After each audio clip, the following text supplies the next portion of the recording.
Meus amigos, muito boa tarde. Eu vim aqui falar sobre esse quadro Rodada Falada que eu criei aqui para falar sobre os jogos do Brasileirão. Aconteceram ontem algumas partidas, alguns duelos, algumas surpresas, outras nem tanto, como por exemplo o Cruzeiro de Tite, que arrumou mais um empate e ainda não venceu, mas eu vou falar antes sobre a Premier League, uma partida especificamente, Sunderland e Liverpool no Estádio da Luz, onde o Liverpool se saiu vitorioso. Eu queria muito ver o jogo do Liverpool, queria muito degustar o futebol do Liverpool. Eu não podia deixar este plano sem degustar o futebol também de Dominic Szoboszlai. Eu queria muito ver o Liverpool por causa do que estava fazendo o Szoboszlai na temporada e fiquei muito entusiasmado com a possibilidade de assisti-lo, um privilégio de assisti-lo. Eu admiro muito ele, o atleta do clube inglês, mas ele estava suspenso, fiquei sabendo disso no anúncio da escalação do treinador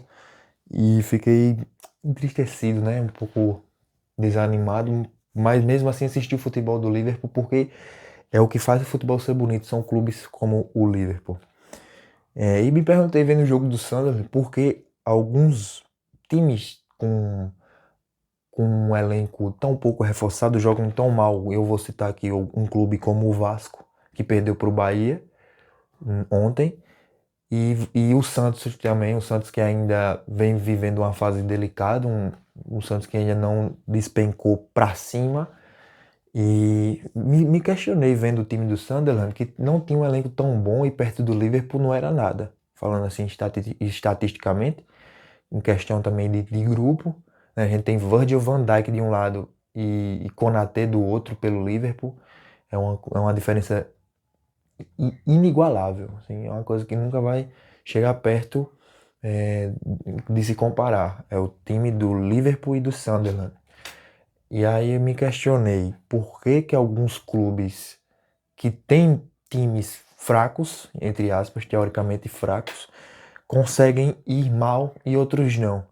E eu cheguei na conclusão de que o grande fator disso é a gestão, a má gestão. O Vasco é ainda muito mal gerido e o Santos principalmente faz contratações pífias, contratações que não são de peso, contratações que não vão fazer uma diferença singular para o ataque, nem para a defesa, nem para o meio campo. A gente tem um Neymar que é basicamente um, um cara que joga sozinho quando está jogando e quando pode, quando tem condições físicas.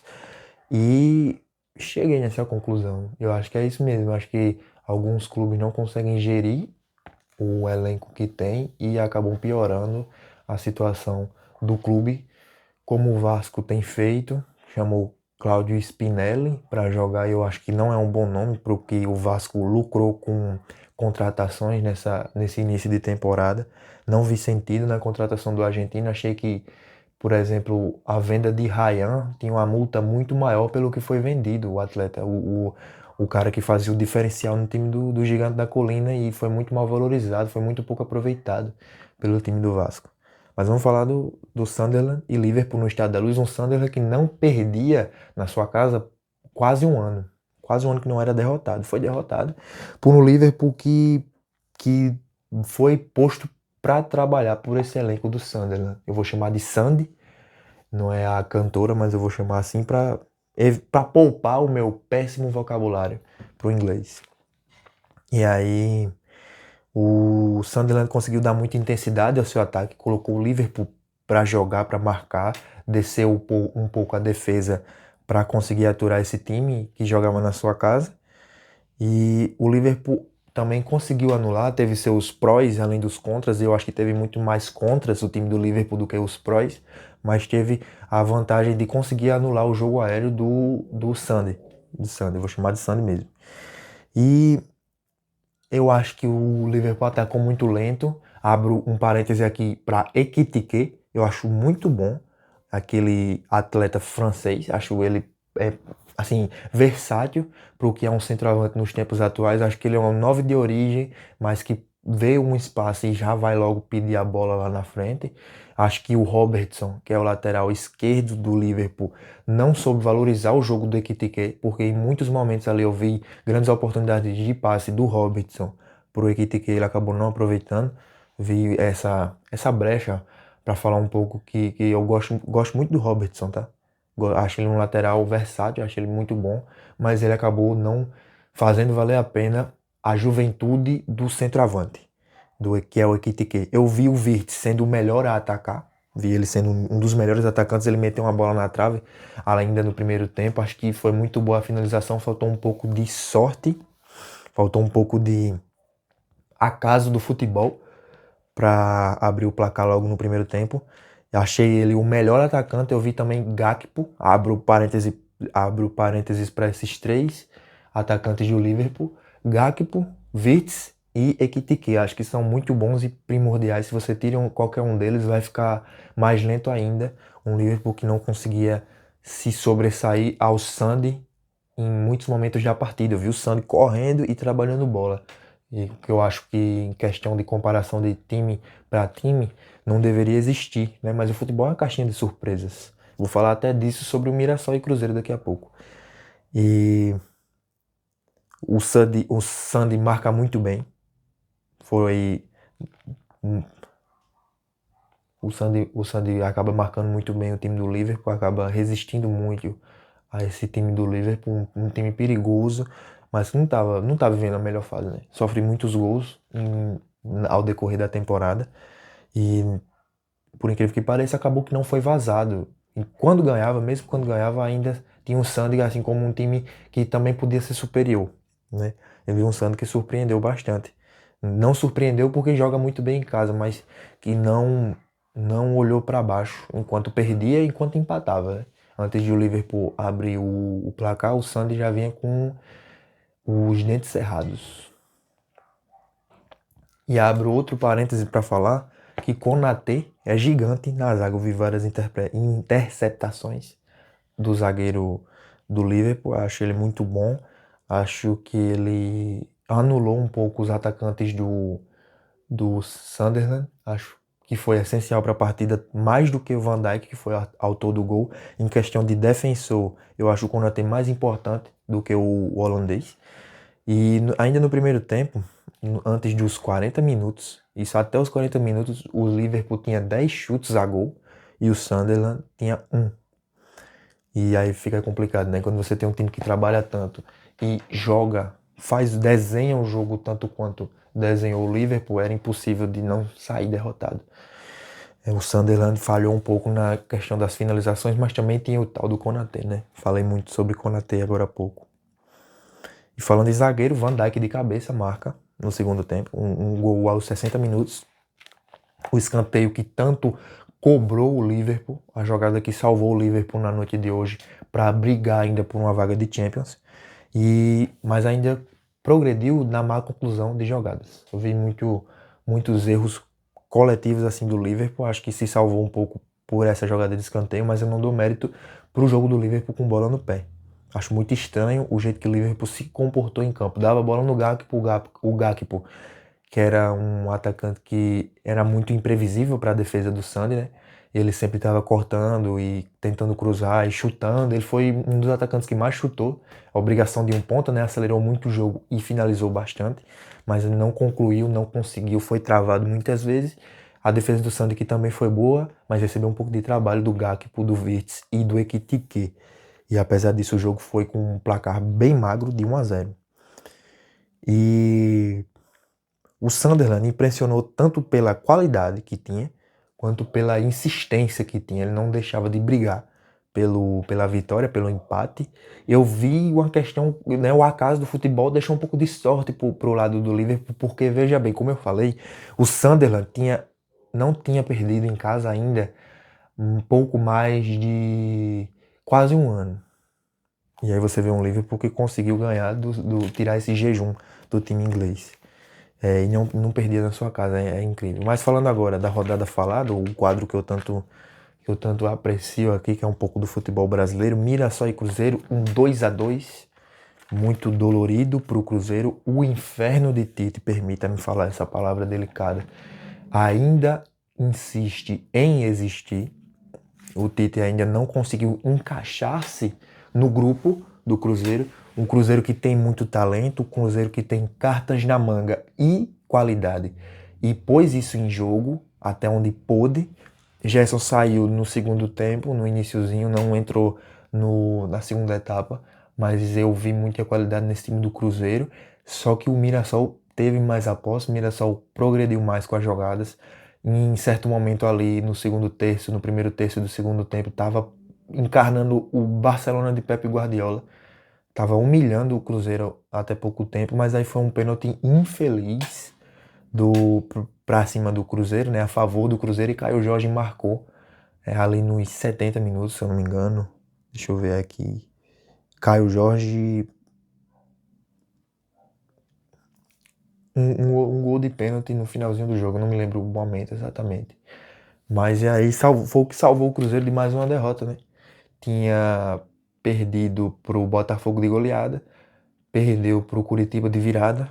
O Coxa fez uma virada excepcional pra cima do Cruzeiro. O Cruzeiro que também jogou mal, falhou um pouco, fez um golaço com o Matheus Pereira, mas foi só isso, aquela partida. E acabou empatando com o Mirassol. E eu acho que o Mirassol merecia muita vitória. O Mirassol merecia demais a vitória. E porque jogava em casa, jogava bem, para dar esse gostinho à torcida. O Mirassol que também começa bem a temporada, acho que não começa surpreendendo como surpreendeu, porque já não é novidade o que joga o Mirassol, a qualidade que tem e a caixinha de surpreendências que eu até escrevi isso aqui. O Mirassol é uma caixinha de surpreendências. Surpreende muito o torcedor, surpreende muito até a própria torcida.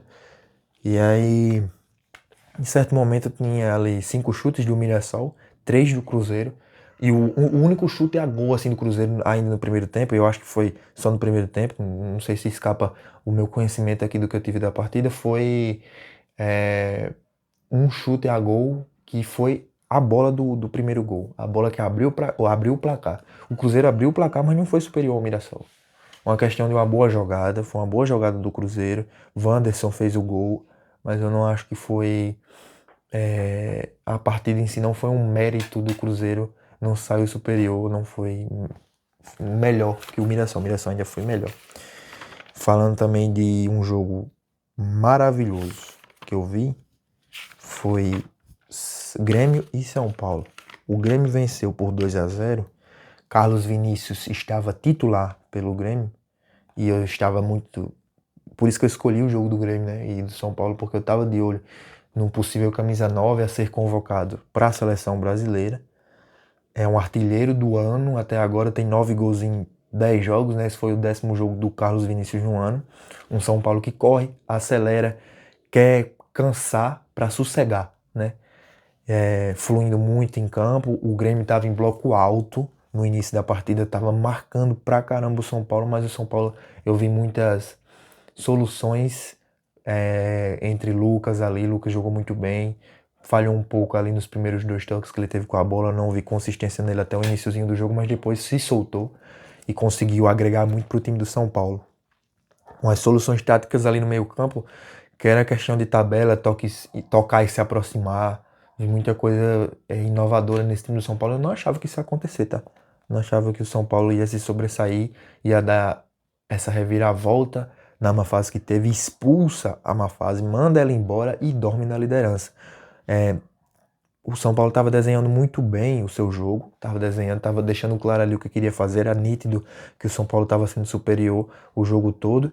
O Grêmio fez o que muitos chamaram ali de jogo pobre, e eu não achava isso até o segundo gol e até o Wagner, acho que é Wagner o nome dele, ser expulso. Wagner Leonardo foi expulso.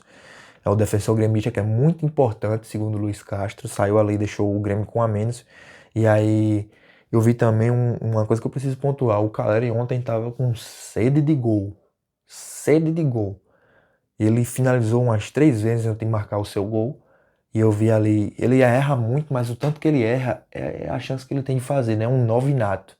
É incrível, ele não conduz, eu até escrevi isso aqui, ele não conduz o time do São Paulo, assim, não ergue o time do São Paulo como ergue Luciano e Lucas, mas ele põe o time numa situação favorável em muitos momentos. Ele salva o Cruzeiro, é muito decisivo em muitos momentos. O Cruzeiro não, o São Paulo, perdão.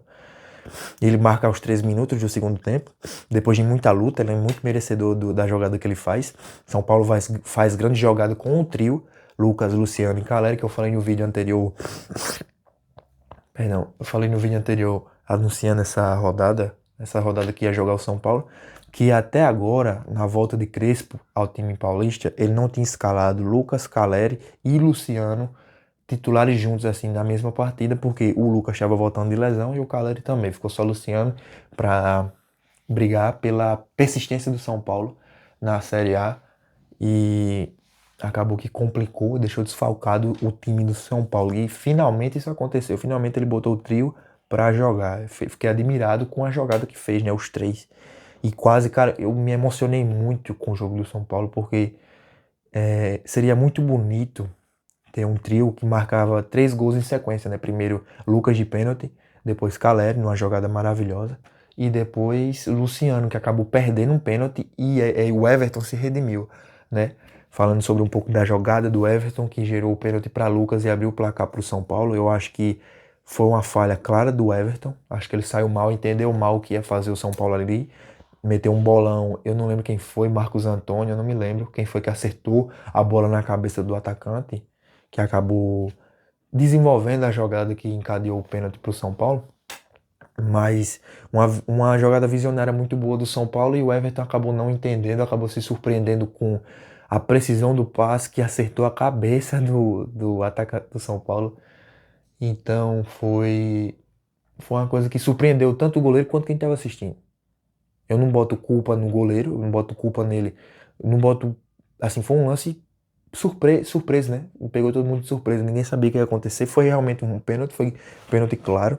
O torcedor do Grêmio tá muito descontente com o goleiro Everton, mas eu não acho que ele deve ser crucificado e acabou se redimindo pela defesa que fez no o que seria o terceiro gol do São Paulo e o terceiro gol de Luciano e o terceiro gol do trio, né? Lucas fez, Caleri fez e ia fazer Luciano.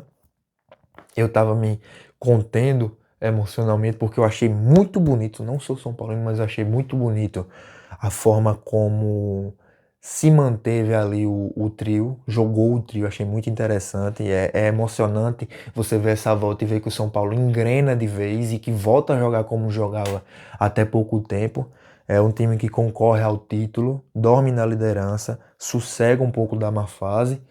Achei interessante, achei promissor e acho que o Crespo tá de parabéns. Acho que o time do Cruzeiro, no geral, tá de parabéns, porque pôs o Grêmio na roda. O Grêmio que goleou o Botafogo. 5-3, o hat-trick do Carlos Vinícius. Carlos Vinícius não jogou tão bem a partida de ontem, mas é porque não teve ninguém para servi-lo ali na centroavância do grande camisa 9. 95, na verdade. Não é nem camisa 9, mas ele joga como 9. É o centroavante nato. E aí, para falar um pouco dos jogos que eu não vi, porque não tive tempo, é tudo um horário muito misturado, você tem que escolher os jogos que você tem que ver pelo Campeonato Brasileiro, realmente é assim, é natural. O Chape goleou o Coxa no iniciozinho do jogo, mas aí o Coritiba foi atrás, 3-3. Galo e Remo também 3-3, o Galo ainda não venceu, e se não me engano o Remo também não venceu. E o Vasco perdeu para o Bahia em São Januário por 1-0. O Bahia, como eu falei, fica de olho no Bahia porque tem muitos nomes para a seleção, cara. Eu vi o Del ali, que disputou a Copa do Mundo Sub-17, é um centroavante muito promissor. Vejo Juba, esqueci o nome do outro cara, Jean Carlos, eu esqueci o nome dele, mas é um meio-campista muito interessante, que já foi convocado por Ancelotti, jogou contra a Bolívia, quando perdeu pelas eliminatórias a última partida pela seleção brasileira. Eu vou botar o nome dele aí para você ficar atento. Mas jogou muito bem o time do Bahia, pelo que eu vi do resultado. Teve uma jogada ensaiada, um golaço de escanteio. Achei muito interessante que os atacantes afastaram o Vasco para a pequena área para dar espaço para o chute do Bahia, que acabou gerando o gol na trave de Léo Jardim. E aí, fica por isso. Hoje tem mais. Hoje tem Atlético Paranaense e Santos, na Liga Arena, na casa do Atlético Paranaense. Fluminense e Botafogo no Maracanã. Você pode assistir esses jogos pela Premier, o jogo do vovô, o clássico, né? Fluminense e Botafogo, você assiste pela Record, Cazé TV ou Premier. Corinthians e Bragantino, que nenhum dos dois ainda venceu pelo Campeonato Brasileiro, você assiste pela Premier, isso às 8 horas.